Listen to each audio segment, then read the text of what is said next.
everyone. Today we're going to talk about persuasive text and one skill that is incredibly important to writing really effective persuasive text. That skill is the ability to create emotive language. If we have a look up here, learning intention, using emotive language. There is a word associated with emotive, it's emotion. We all know what emotion is, don't we? Emotive language is the adjective form. Success criteria, I know at the end of this lesson that you've understood emotive language and how to create it in your writing when you can do these things. Some of you may only do the first one, some of you may be able to do all. I can replace ordinary words with better words. I can think of and find strong words to evoke a response.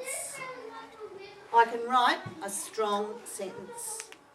So they're the things I'm expecting you to be able to do at the end of this session. You know how we've been working with persuasive text and doing planning? When we persuade people, we really need to convince them to feel a certain way. Emotive language is a really important component of persuasive text. So today I'm going to show you how you can use emotive language and how you go about thinking about the words that you can change so that we can get a really good response from your reader. The film text that we just saw, which was about the bear cub and the mountain lion, I'm going to use that as part of my stimulation for you guys to think about some good words that we can use to create emotive text. So I'm going to do a bit of a think aloud. And a think aloud means that I don't want you to contribute, I would just like you to listen. Okay, I'm going to show you how to do this. I've written a really quite simple sentence that described basically what was happening in the movie. The lion was on the rock and was watching a cub. That is not using emotive language. So if I want to get my audience really responding to a piece of text that I've written, and in this case I really want to make the audience a little bit sympathetic with the lion, with the bear cub. So what I've done, I've written a simple sentence. Now I'm going to highlight, as I have here, the words that I think I can change and write something better. So first of all, I'm going to concentrate on the lion.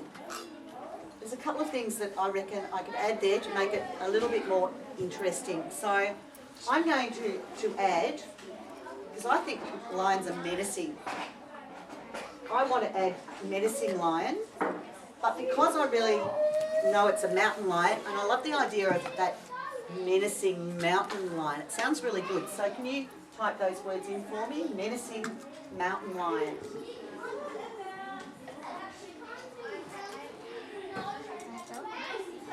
That'll do. Write mountain as well. And then we can just go back to the lion. Fantastic.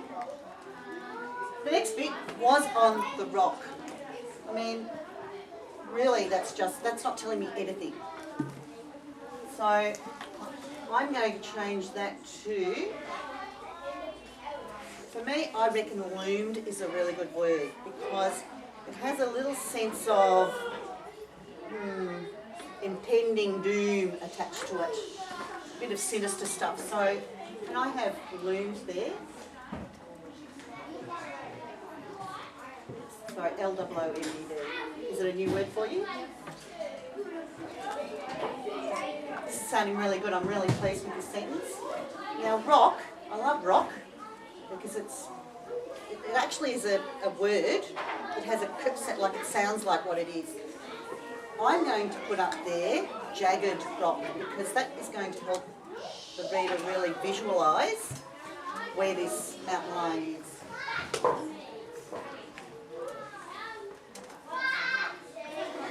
Yep, with an E.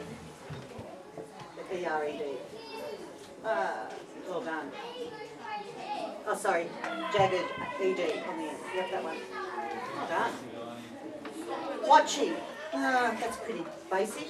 Let's go back to the start of the sentence. The menacing mountain lion loomed on the jagged rock.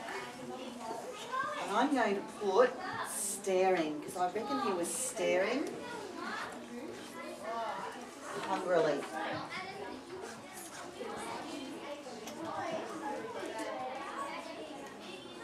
How do I go spelling it? G-R. G-R, yep. I. And you should know yes. No, just L-I. Staring hungrily. Now, rather than just the cub, I really want the audience to feel sorry for this particular little bear. So I'm going to put innocent little bear cub. So I'm really getting that idea that it's the mountain lion that's really being the oppressor and the bad guy. I'm going to read out the original sentence. The lion was on the rock and was watching a cub. Now I'm going to read out the sentence I created. The menacing mountain lion loomed on the jagged rock, staring hungrily at the innocent little bear cub. Which sentence sounds better? Yeah, the second one sounds better. Can you see the difference that you can make and how easy it is to actually improve sentences just by changing your words?